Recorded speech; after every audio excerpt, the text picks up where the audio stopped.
오늘 성탄의 아침에 여러분의 가정에 만왕의 왕, 만주의 주, 만유의 유가 되시는 그분의 영광과 그리고 능력과 권세와 존귀가 충만히 함께 하시기를 주의 이름으로 간절히 축원합니다. 이 성탄절에 제일 먼저 아기 예수께 경배한 이방 사람들은 동방의 박사 세 사람이죠. 이 동방의 박사 세 사람은 황금과 유향과 모략을 가지고 베들레헴 말구에 누워 계신 만왕의 왕께 와서 경배하고 예배를 드렸습니다.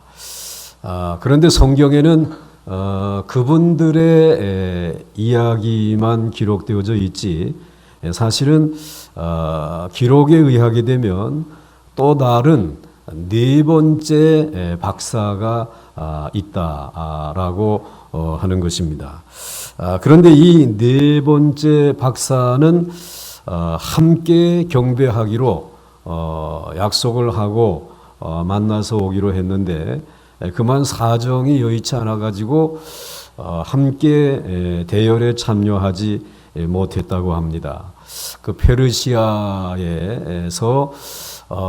특별히 그 왕에게 드리려고 청옥과 루비와 그리고 진주를 소중하게 간직을 하고 드리기 위해서 약속 장소에 갔는데 그만 세 분의 다른 박사들은 시간을 지체하기 어려워서 먼저 떠났다라고 하는 것입니다.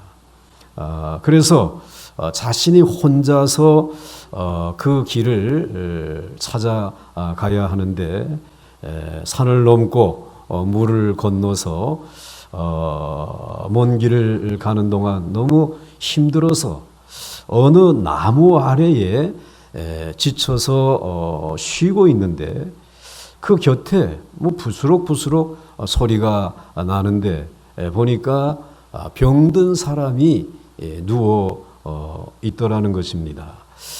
그 병든 사람은 특별히 히브리인이었습니다.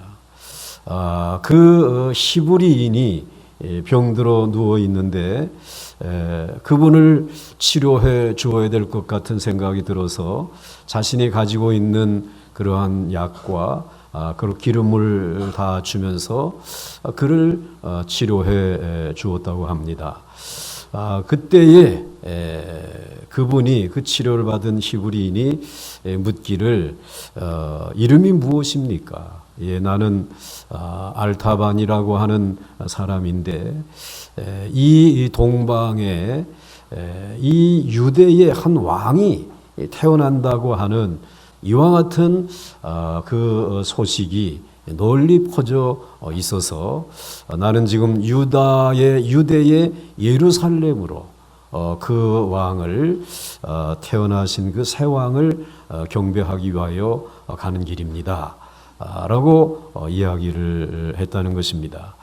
그랬더니 이 히브리인이 우리의 구약 성경에는 그분이 태어나시는 곳이 예루살렘이 아니라 베들레헴에 태어날 것이라고 예언되어져 있습니다. 베들레헴으로 가십시오 라고 하더라는 것입니다. 그 이야기를 듣고 이 알타반은 베들레헴으로 달려갔습니다. 베들레헴에 달려갔더니 이미 세 사람에 앞서간 이 박사들은 아기 예수를 다 경배를 하고 황금과 유황과 모략을 드리고 자신들의 고국으로 떠나간 지 사흘이나 지난 그러한 시점이었습니다. 이 알타바는 이 아기 예수를 이 왕을 만나서 자신이 가지고 온 것을 드려야 되겠는데 그래서 한 여인에게 물었다고 합니다. 여기에 이제 얼마 전에 태어난 그 왕이 계신데 알고 있느냐 그랬더니 그분은 벌써 이곳을 떠나서 애굽으로 가셨습니다 라고 하는 것입니다. 애굽으로 피난을 가셨다라고 하는 그 이야기를 이제 듣고 있는 그러한 찰나에 막 그 베들레헴 온 동리가 소란해지는 것이었습니다. 그러면서 그 소란한 소리와 함께 병정들이 이제 집집마다 수색을 하는데 2살 이하의 어린 아이들은 다 찾아서 죽이라고 하는 이러한 메시지를 수행하기 위해서 헤롯의 명령을 수행하기 위해서 야단들이었습니다. 그런데 자기에게 그 예수님의 근황을 알려준 그 여인이 아이를 안고 있었는데 그 아이는 너무나 사랑스러웠고 그리고 이 알타반이라고 하는 박사의 목에 걸려있는 목걸이를 보고 무척이나 이제 좋아하면서 바라보는 그 모습을 볼 때 그 마음이 뜨거워진 것입니다. 마침 그러한 사이에 막 문을 두드리는 소리가 난 것이죠. 문을 두드리는 소리를 듣고 이 알타반은 즉시 나가서 문을 가로막고 섰습니다. 그리고는 그들이 왜 여기에 왔는지 알고 있기 때문에 자기가 가지고 있던 총옥을 꺼내어서 그에게 주면서 오늘 여기에 들어오지 마십시오. 그냥 돌아가 주십시오. 그랬더니 이 친구가 총옥에 눈이 어두워가지고 여기는 아이가 없어 하고는 그리고는 돌아감으로 인해서 그 어린 아이의 생명을 이제 구할 수 있게 된 것이죠. 그래서 기도했답니다. 내가 당신에게 드려야 될 것을 그만 이 아이의 생명을 구하기 위하여 사용해 버렸습니다. 이제 그 마음을 가지고 남은 루비와 그리고 진주를 가지고 애굽으로 찾아간 것입니다. 애굽이 여러분 얼마나 에집트가 넓은 땅 아닙니까? 그 넓은 땅을 헤매면서 빈민촌들 또 이런 이제 어려운 이들이 구류되어져 있는 그런 것들을 샅샅이 뒤지면서 너무나 많은 사람들을 만났고 너무나 많은 거리를 다니는 동안에 그는 지칠 대로 지쳐버리게 된 것입니다.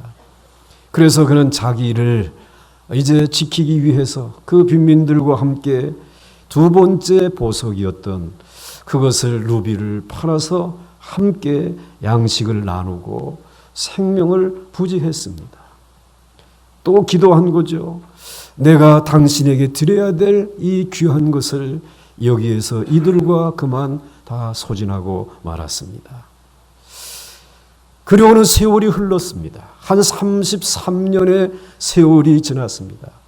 그가 왕에게 경배하기 위하여 출발할 때 40살이었는데 이제는 70이 넘은 할아버지가 되어진 것입니다. 그리고 그는 예루살렘을 거닐고 있었습니다. 그 예루살렘을 거닐면서 이제 골목골목을 거닐면서 그 왕이신 그분을 찾으면서 다녔지만 찾을 길이 없었습니다. 마침 그때에 유월절이 되었습니다.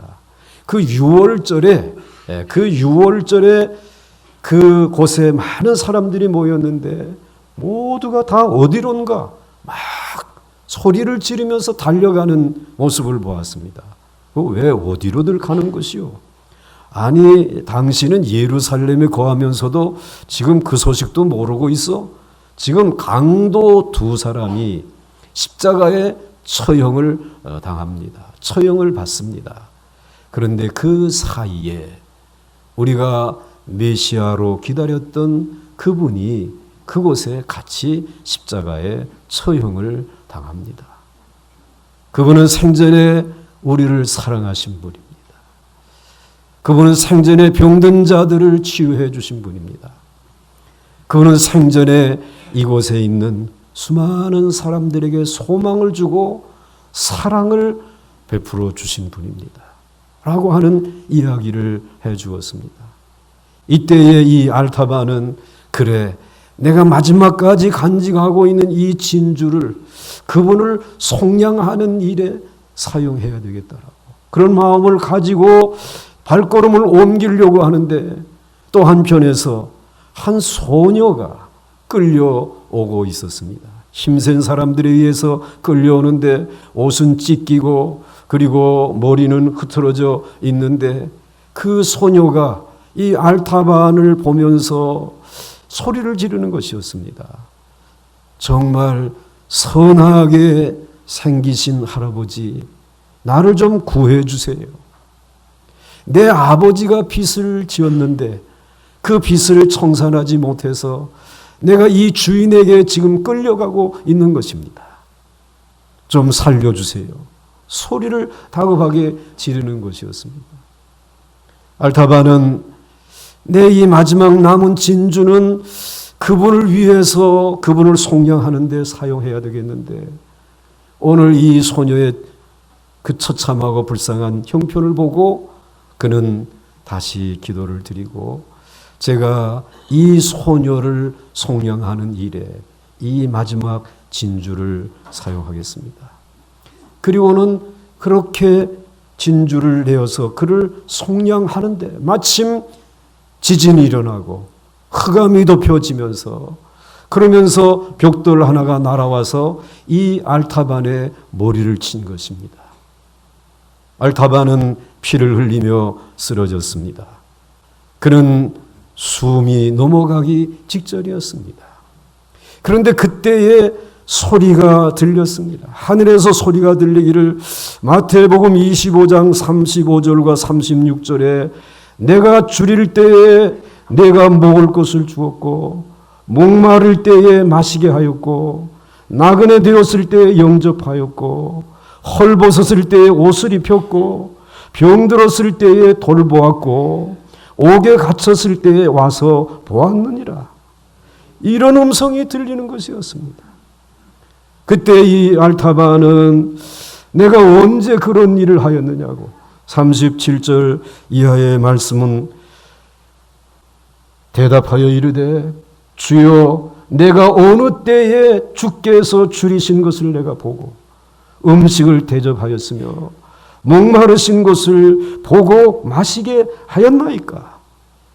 이렇게 대답하게 되었을 때에 하늘에서 음성이 들려오기를 40절 25장 40절 말씀에 임금이 대답하여 이르시되 왕이신 그분이 대답하여 이르시되 내가 진실로 너희에게 이르노니 너희가 여기 내 형제 중에 지극히 작은 자 하나에게 한 것이 곧 누구에게 한 것이라고? 내게 한 것이니라. 그 말씀이 들려오는 것이었습니다. 그 말씀을 들으며 그는 눈을 감았다고 하는 것입니다. 그가 그렇게도 원했던 왕이신 그분에게 청옥과 루비와 진주를 드리지는 못했지만 그는 거기에서 인생을 마감할 때에 우리의 인생의 마지막이 임하게 되어질 때에 그 왕이신 우리 주님이 심판하지 않습니까? 심판하실 때의 오른편에는 믿음으로 구원받은 양떼들이 그리고 왼편에는 그 믿음을 거부하고 자신의 의지로 살아가려고 하던 죄인들인 염소들에게 그런데 오른편에 있는 구원받은 믿음으로 구원받은 이들에게 주님이 들려주신 말씀이 오늘 알타반에게 숨을 거두기 전에 들려주신 말씀이라는 거죠. 즉 믿음으로 구원받습니다. 그런데 믿음으로 구원받은 이들에게 나타나는 열매가 이 땅에 고난당하는 이들 그리고 이 땅에 갇힌 자들 이 땅에 버림받은 자들과 함께하며 그분이 사랑으로 섬긴 것처럼 그들을 섬기며 살아가는 믿음의 열매가 있다라고 하는 사실입니다. 오늘 그것이 참다운 예배라고 참다운 경배라고 하는 사실을 성경은 우리에게 말씀해 주시고 있습니다. 동방박사 세 사람이 등장했을 때 제일 권력을 가진 사람은 헤롯이었습니다. 예루살렘의 왕궁에 있을 때에 동방박사들이 예루살렘에 와서 이제 왕이 태어나시는데 그분이 어디에 태어나시느냐라고 물을 때에 그는 대제사장과 서기관들을 통해서 베들레헴이라고 하는 사실을 알고 알려주지 않습니까? 알려주면서 나도 그에게 가서 예배할 거라고, 경배할 거라고 말을 합니다. 그는 자신의 지위를 지키기 위해서, 자신의 삶의 자리를 지키기 위해서 거짓으로 예배한 것이죠. 오늘 우리들 가운데도 자신의 삶의 자리를 지키기 위해서 거짓으로 예배하는 자들이 있을 수 있습니다. 또 동방에서 찾아왔던 박사들처럼 황금과 유황과 모략을 우리 주님에게 드리며 예배할 수 있습니다. 그런데 그 이후에 동방의 박사들의 삶이 바뀌어졌다라고 하는 기록은 없습니다. 많은 그리스도인들이 이렇게 황금과 유황과 모략을 드리면서 우리들의 고통 중에 오시는, 그들의 곁에 계시는 그 주님을 따라서 그들을 섬기는 일, 삶의 변화가 일어나는 참다운 예배자들은 찾아보기가 어렵지 않습니까? 혹 우리들이 그러한 사람들이 될까 봐 두려움이 있지 않습니까? 그런데 오늘 마지막으로 평생을 찾아다니면서도 그분에게 귀한 보화를 드리지 못했지만 그러나 자신의 곁에 힘들고 어렵고 곤고하게 살아가는 그들 곁에 찾아와 계신 주님, 보이지는 않지만 주님을 대신해서 그들에게 먹을 것과 그리고 마실 것과 그리고 필요한 것들을 주어 치료하였던 그 삶의 변화된 예배는 왕으로 오신 우리 주님이 기뻐 받으시는 예배인 줄 믿습니까? 오늘 그들에게 우리 주님은 축복하시고 그들에게 오늘 이 세상의 어둠을 걷어내고 오늘 이 세상을 치유하고 구원하는 사명을 우리에게 맡겨주시는 줄 믿으시길 바랍니다. 그러므로 오늘 우리 시온 찬양대가 우리 주 예수 그리스도를 예배하는 찬양을 부를 때 여러분들이 이 말씀을 마음에 간직하면서 믿음의 열매로 변화된 삶으로 이 성탄절을 기해서 다시 한번 참다운 예배자로 결단할 수 있는 시간이 될 수 있기를 주의 이름으로 축원합니다. 축원합니다.